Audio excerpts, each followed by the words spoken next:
Well, my degree from St Andrews is actually in pathology, and a key point of that was pharmacology. So my passion for pharmacovigilance obviously stems back to the roots that I came from a degree. There was only one person in Northern Ireland, so first of all I had a very informal meeting with Kev over in Northern Ireland, and then he reported back on whether it was wise to pay the money to send me over for an interview. And then I came over and I had an interview with commercial, then I had an interview with a couple of the directors, and then it was taken from that.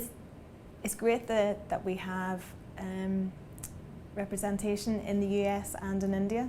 We also have the Pharmalink affiliate network at our fingertips. They have branches in 109 different countries, I think it is. So it's particularly good for pharmacovigilance.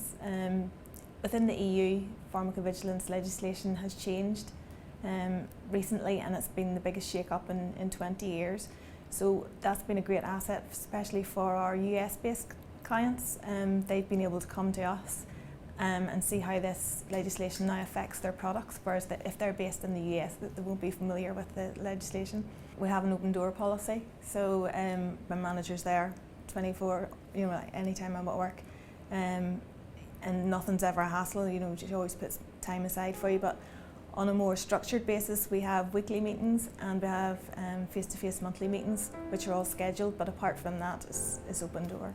It probably sounds a bit corny, but it's the family atmosphere.